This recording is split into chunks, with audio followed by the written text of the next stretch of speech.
देखिए, आज मैं समकोण त्रिभुज का क्षेत्रफल बता रही हूँ कि समकोण त्रिभुज का क्षेत्रफल कैसे निकालेंगे। तो क्वेश्चन दिया है, एक समकोण त्रिभुज जिसका आधार 6 सेंटीमीटर तथा कर्ण 10 सेंटीमीटर है, तो क्षेत्रफल ज्ञात करें। इसमें आधार और कर्ण दे दिया है, तो सबसे पहले क्या करेंगे कि समकोण त्रिभुज बना लेंगे। तो यहाँ पर समकोण त्रिभुज उसे कहते हैं जो 90 डिग्री का हो। तो 90 डिग्री का यहाँ पर देखिए, ये त्रिभुज बना रही हूँ मैं। देखिए, ये आधार है, यानी इसको मानिए ए, मानिए ए, बी और सी। ये 90 डिग्री का जो है, ये इसमें 90 डिग्री का कोण बनेगा। तो 90 डिग्री के सामने के कोण को, भुजा को कर्ण कहते हैं, कर्ण कहते हैं। अगर इसको थीटा मानेंगे, इसको थीटा अगर मानेंगे तो ये लंब हो जाएगा। अगर इसको थीटा मानेंगे तो ये लंब होगा। लेकिन थीटा किसको माने हैं? थीटा इसी को मान लीजिए, मान रहे हूँ मैं थीटा, ये थीटा है। तो थीटा के सामने वाले को लंब कहते हैं, नीचे को इसको लंब कहते हैं, लंब। और नीचे को बेस यानी आधार है, ये आधार। ठीक है, तो यहाँ पर दिया क्या है? आधार दिया है, आधार 6 सेंटीमीटर। तो आधार यहाँ है 6 सेमी, आधार 6 सेमी है। और कर्ण दिया है 10 सेमी, यानी कर्ण जो है 10 सेमी है, 10 सेमी है। तो लंब, पहले ये क्या कहते हैं, क्षेत्रफल देख लीजिए कि क्षेत्रफल पूछ रहा है। तो क्षेत्रफल के लिए सबसे पहले ये तीनों निकालना जरूरी होगा। तो पहले यहाँ मैं बता दे रही हूँ कि समकोण त्रिभुज का फार्मूला, कि 5 फार्मूला होते हैं। तो देखिए, पहला है समकोण त्रिभुज, समकोण त्रिभुज का क्षेत्रफल, क्षेत्रफल इक्वल टू, पहले समकोण त्रिभुज का क्षेत्रफल देखेंगे। फिर दूसरा है, समकोण त्रिभुज का क्षेत्रफल होता है 1/2 गुणे आधार, आधार गुणे ऊंचाई, ऊंचाई। तो ऊंचाई क्या है? ऊंचाई को लंब भी कह सकते हैं। ऊंचाई को, जैसे ये ऊंचाई है, मान लीजिए ये लंब है, तो लंब, जो लंबा खड़ा है यानी इसका ऊंचाई। तो इसको, ऊंचाई को लंब भी कहते हैं। इसको ब्रैकेट में कर लीजिए, लंब, लंब। ठीक है, ये फार्मूला है। समकोण त्रिभुज का क्षेत्रफल होता है 1/2 गुणे आधार गुणे ऊंचाई, या यानी लंब। दूसरा फार्मूला है, ये समकोण त्रिभुज का, समकोण त्रिभुज में लिख नहीं रही हूँ मैं, त्रिभुज बना ही दे रही हूँ यहाँ पे। समकोण, ये त्रिभुज बन गया, यानी समकोण त्रिभुज है, इसके मतलब हुआ समकोण त्रिभुज का परिमाप, परिमाप। समकोण त्रिभुज का परिमाप होता है तीनों भुजाओं का, तीनों भुजाओं का योगफल, योगफल, तीनों भुजाओं का योगफल। योगफल मतलब हुआ कि लंब प्लस आधार प्लस कर्ण। ठीक। तीसरा है समकोण, समकोण त्रिभुज का, समकोण त्रिभुज का कर्ण। अगर इसका कर्ण पूछेगा, समकोण त्रिभुज का अगर कर्ण निकालने के लिए पूछेगा, तो यह फार्मूला होगा रूट, ये रूट लगाएंगे, रूट आधार का, आधार का स्क्वायर प्लस लंब का स्क्वायर, लंब का स्क्वायर, ये रूट के अंदर रहेगा।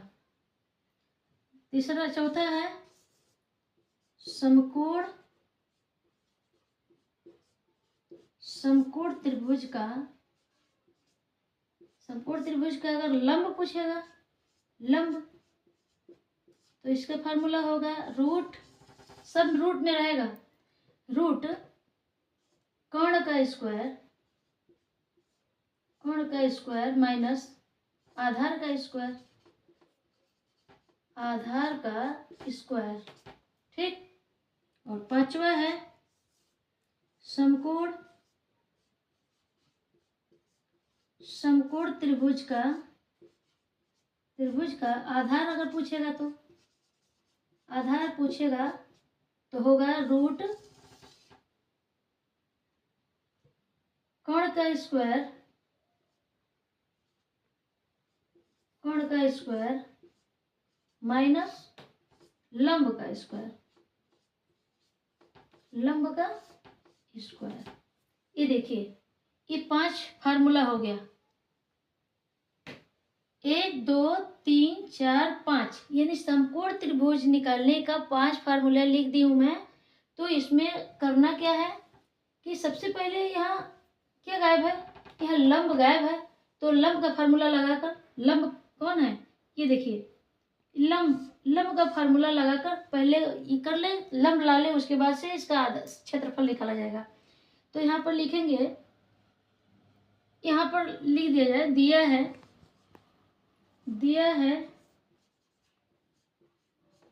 क्या दिया है, समकोण त्रिभुज का आधार 6 सेंटीमीटर दिया है,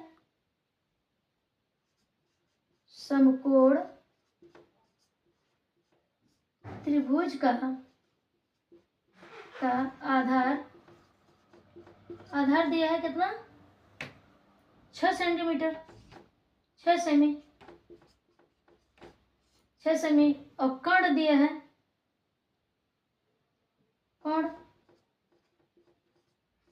कर्ण दिया है 10 सेमी, ठीक है।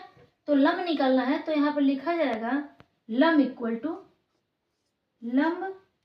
समकोण त्रिभुज का लंब, यहाँ पे लिखेंगे समकोण त्रिभुज का लंब इक्वल टू होगा ये फार्मूला, समकोण त्रिभुज का लंब, तो यही फार्मूला यहाँ पे लिख देंगे, समकोण त्रिभुज, यहाँ पे लिख लीजिएगा स्क्वायर त्रिभुज का लंब इक्वल टू, ये फार्मूला है, लंब का फार्मूला है रूट के अंदर रहेगा कर्ण का स्क्वायर माइनस आधार का स्क्वायर, ठीक। कर्ण कितना है देखिए, यहाँ पर देखिए 10 सेंटीमीटर है, तो यहाँ पे कर्ण की जगह रूट के अंदर लिखिए कर्ण का स्क्वायर है, यानी 10 का स्क्वायर माइनस यहाँ पे क्या है, आधार है 6 सेंटीमीटर, तो 6 है आधार का, 6 का स्क्वायर, ठीक है। तो 100 का स्क्वायर अगर करेंगे तो रूट में हो जाएगा, स्क्वायर करेंगे तो 100 माइनस 6 का 6 बार में करेंगे, यानी 10 का गुणा 10 बार करेंगे, यानी स्क्वायर का मतलब हुआ उसका डबल करना, और 6 का करेंगे डबल, तो 6 6 का 36 हो जाएगा, 36।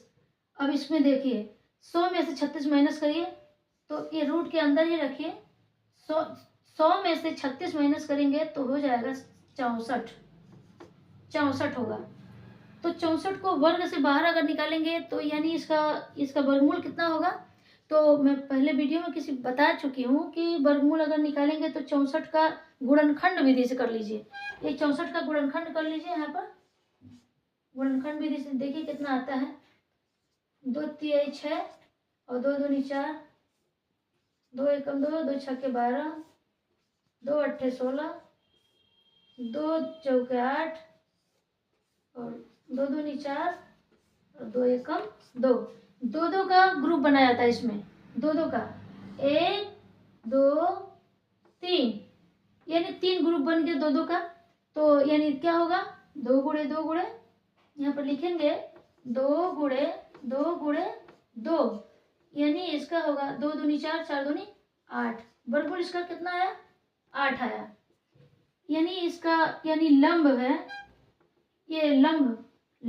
8 सेमी, 8 सेमी, ठीक है। लंब निकल के आ गया, यानी 8 सेंटीमीटर लंब आ गया इसका, ठीक है। अब क्या, तीनों निकल गया वहां पे, तो अब क्या पूछ रहा है, क्षेत्रफल पूछ रहा है। तो क्षेत्रफल का फार्मूला मैं यहाँ पर लिख दी हूँ। देखिए समकोण त्रिभुज का क्षेत्रफल का फार्मूला यहाँ पर लिखा ही गया है, तो निकाल दीजिए। यहाँ पर देखिए इधर बता रही हूँ मैं कि क्षेत्रफल इक्वल टू, क्षेत्रफल कैसे निकालेंगे, तो क्षेत्रफल का फार्मूला है 1/2 गुणे आधार, आधार गुणे क्या बनाई हूँ, आ से आधार गुणे क्या है, लंब, ऊंचाई और लंब एक ही हुआ, लंब, ठीक है। ये पूरा लिख दे रही हूँ, आधार, आधार गुणे लंब।